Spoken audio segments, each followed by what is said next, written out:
Sir నమస్కారం sir. నమస్తే. Sir Posani Krishna Murali గారు మొన్న ప్రెస్ మీట్ పెట్టేటి నేను రాజకీయాల నుంచి తప్పుకుంటున్నానని చెప్పేసి అనౌన్స్ చేసేసారు.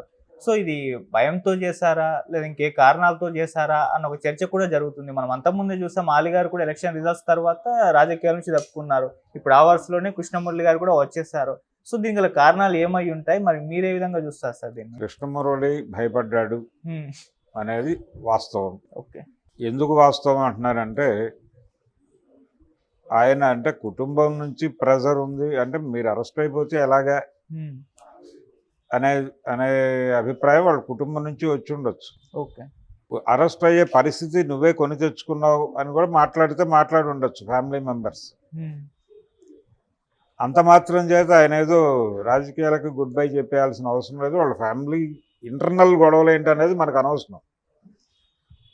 అంటే తన పర్సనల్ ఏరియాలోకి విషయాన్ని తీసుకెళ్ళి మాట్లాడుతున్నాడు ఆయన. మాట్లాడుతున్నాడు అంటే ఈ పర్సనల్ లైఫ్ అనేది ఇంతకు ముందు ఉంది ఆయనకి. ఆ ప్రెస్ మీట్ కంటే 2 days ముందు కూడా ఆయన మాట్లాడాడు.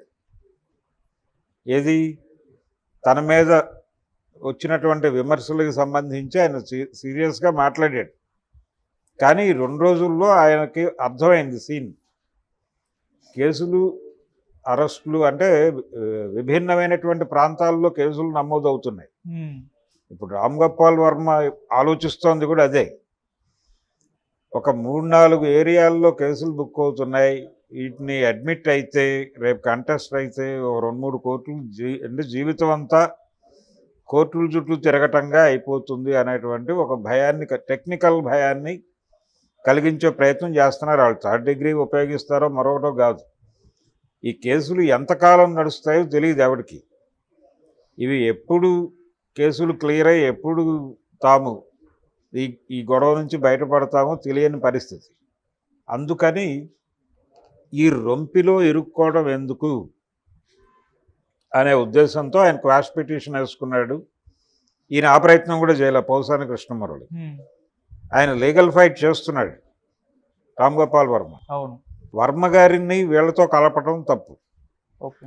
పోసాని కృష్ణమురళి అంటే ఆయన లీగల్ ఫైట్ చేస్తున్నాడు. స్టిల్ యాంటిసిపేటరీ బెయిల్ కోసం ట్రై చేస్తున్నాడు. ఆయన యుద్ధం ఆయన చేస్తున్నాడు. వర్మ గారు ఆయన యుద్ధం ఆయన చేస్తున్నాడు. వీళ్ళు యుద్ధం మానేశారు. భగవద్గీతలో కృష్ణుడు చాలా స్పష్టంగా ఒక విషయం చెప్పాడు. నువ్వేం చెయ్యాలో అది చెయ్యి, ఫలితం వదిలిపెట్టేయని. ఫలితం గురించి ఆలోచిస్తే పని చేయలేవని చెప్పాడు. వీళ్ళు ఫలితాల గురించి ఆలోచిస్తున్నారు. ఫలితాల గురించి ఆలోచిస్తే వీళ్ళు యుద్ధం చేయలేరు. ఆ యుద్ధం చేయకపోవడానికి కారణం ఫలితాల గురించి ఆలోచించడమే. అంటే అరెస్ట్ అయిపోతామనే భయం ఉంది ఆయనకి చాలా స్పష్టంగా. ఆ తర్వాత తను ఆ రోజుల్లో మాట్లాడిన అగ్రెసివ్ స్పీచ్ అంతా ప్రపంచం ముందు రికార్డు ఉంది. ఆయన రామోజీరావు గురించి మాట్లాడాడు. పైగా ఆ అగ్రెసివ్ దీనిలో సింగ్యులర్గా మాట్లాడటం అనే దాన్ని కూడా మించి వెళ్ళారు. రీసెంట్గా ఆయన చేసిన వీడియోలో కూడా అనే పదం విరివిగా వాడాడు.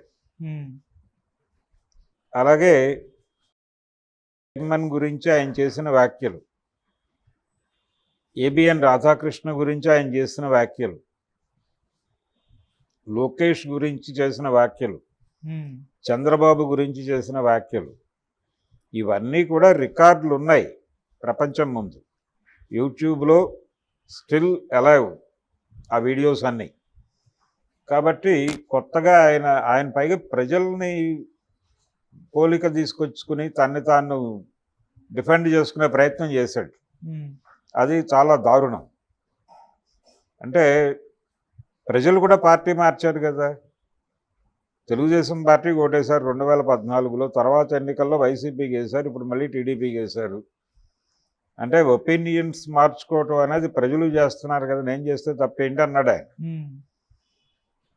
ఒపీనియన్ మార్చుకోవటం వేరు, నువ్వు కాన్స్టెంట్గా యుద్ధం చేస్తున్నానని చెప్తున్నావు. ఆ యుద్ధం చెయ్యి, ఫైట్ చేయి, అరెస్టులు జరుగుతాయి, ఫేస్ చెయ్యి. నువ్వు మాట్లాడిన మాట నుంచి నువ్వు డీవియేట్ అయితే అలాగా. నిన్న ప్రెస్ మీట్లో ఎంత గౌరవప్రదంగా మాట్లాడాడు. ఆయన అవును. లోకేష్ తెలుగుదేశం పార్టీలో చైర్మన్ నన్ను పిలిచాడు అని కూడా చెప్పాడు. అంటే ఇంటిగ్రిటీని క్వశ్చన్ చేయాల్సి ఉంటుంది ఇక్కడ. బుల్సాని కృష్ణమురళి అనే క్యారెక్టర్ తాలూకా ఇంటిగ్రిటీ క్వశ్చన్ చేయదగ్గ పరిస్థితిలోకి వచ్చేసింది ఇప్పుడు. ఓకే. ఆ పరిస్థితిలోకి తెచ్చుకున్నాడు ఆయన తనని తాను. జనం ఆయన మీద విశ్వాసం కోల్పోయే పరిస్థితి తెచ్చుకున్నాడు. ఈ కోల్పోయిన విశ్వాసంతో ఆయన సినిమాలకు కూడా పనిచేసేది ఉండదు, అక్కడ కూడా క్రెడిబిలిటీ ఉండదు. ఆయన రాసిన మాటకి ఆయన చేసినటువంటి కథకి ఒక క్రెడిబిలిటీ ఉండాలి కదా. రచయిత తనని తాను సరెండర్ చేసుకున్న తర్వాత అతను రాసిన రచనల మీద కూడా రెస్పెక్ట్ పోతుంది. అందుకని పౌసాని తన క్యారెక్టర్ని తనే అసాసిన్ చేసుకున్నాడు స్వయంగా అన్నట్టు ప్రెస్ మీట్తో. పౌసాని అనే మీద ఒక ఇమేజ్ ఉంది, అతను ఒక ఫైర్ బ్రాండ్, దేన్నైనా నిలదీస్తాడు, చింపేస్తాడు, చంపేస్తాడు అని ఒక ఇమేజ్ ఉంది. అతను తీసిన సినిమాల్లో కూడా ఆ ఇమేజ్ని ఆయన నిలబెట్టుకునే ప్రయత్నం చేశాడు, ఆపరేషన్ దుర్యోధన లాంటి సినిమాల ద్వారా. ఇప్పుడు టోటల్గా ఇమేజ్కి డ్యామేజ్ అయిపోయింది. సో ఆయన సినిమాల్లో నేను జీవితాన్ని కొనసాగిస్తాను అన్నా కానీ అక్కడ కూడా దీపాలు వెలగవు. నీ పవర్ పోయింది, నీ పవర్తో నువ్వేమీ వెలిగించలేవు, ఇప్పుడు అయిపోయింది, ఆ కథ ముగిసింది. సో పౌసాని భయపడ్డాడు, ఆ భయం ద్వారా నష్టపోతాడు. ఈ నష్టం భరించక తప్పదు, ఆయనే చెప్పుకున్నట్టుగా. ఆ విధంగా ఆయన తన రాజకీయ ప్రస్థానాన్నే కాదు, వ్యక్తిగా పౌసాని కృష్ణమురళి ప్రస్థానాన్ని కూడా ఆయన ముగించాడు చాలా స్పష్టంగా. అందుకని పౌసాని ఆ ప్రెస్ మీట్లో ఆయన మాట్లాడిన మాటలకు కూడా ఏ పొంతన లేదు, అసలు ఏ రిలవెన్స్ లేదు, ఏం మాట్లాడుతున్నాడో ఆయనకు తెలియట్లేదు. యువతల వాళ్ళు అడుగుతున్న ప్రశ్నలు కూడా ప్రాపర్గా రిజిస్టర్ కావట్లేదు ఆయనకి. వీళ్ళు ఒకటి అడుగుతున్నారు, ఆయన ఒకటి చెప్తున్నాడు, చెప్పిన సమాధానమే మళ్ళీ చెప్తున్నాడు. టోటల్గా ఆయన సైకలాజికల్గా ఇన్బ్యాలెన్స్లోకి వెళ్ళిపోయాడు.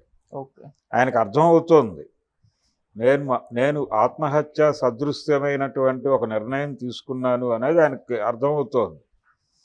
కానీ అది బయటకు చెప్పడానికి ధైర్యం రావట్లేదు, ఆయన భయం కమ్మేసింది ఆయన. సో ఇంత భయపడేవాళ్ళు రాజకీయాల్లోకి ఎందుకు ఉంటారు? ఎందుకు రాజకీయాల్లో ఓవర్ స్టేట్మెంట్లు ఇస్తారు? ఎందుకు పరిమితులకి లోబడి ఎందుకు ఉండరు? ఓవర్ యాక్షన్ చేస్తే అక్కడ గుర్తింపు. పైగా ఇంకొక దారుణం ఏంటంటే ఆయన నాకు వైఎస్ఆర్సీపీలో ప్రాథమిక సభ్యత్వం కూడా లేదు అన్నాడు. అంటే మీరు పార్టీ మారుతున్నారా అంటే లేదు, నాకు ప్రాథమిక సభ్యత్వమే లేదు అక్కడ అన్నాడు. ప్రాథమిక సభ్యత్వం కూడా లేని వాడికి ఆ ప్రాధాన్యత ఇచ్చి పదవులు ఇవ్వటం అనేది జగన్మోహన్ రెడ్డి గొప్పతనమే. మరి అంత గొప్ప నాయకుడిని ఈరోజు నువ్వు ద్రోహం చేయటమే. ఇంకొక వెర్షన్ ఉంది, ఇప్పుడు ఆయన అనుభవిస్తున్నటువంటి ఆ భూజ ప్రాపర్టీ అవి కూడా జగన్మోహన్ రెడ్డి గారి కృపా కటాక్షాలే అనే విషయం కూడా పబ్లిక్ డొమైన్లో ఉంది. సో ఇవన్నీ కూడా అంటే ఇంత చేసినటువంటి జగన్మోహన్ రెడ్డికి ఇప్పుడు వెన్నుపోటు పొడిచాడు కొత్తగా పౌసాని కృష్ణమురళి అని ప్రజలు ఫీల్ అయ్యేటువంటి ప్రమాదం ఉంది. అది ఆయన కెరియర్కి ఇబ్బంది. Okay sir, thank you so much sir.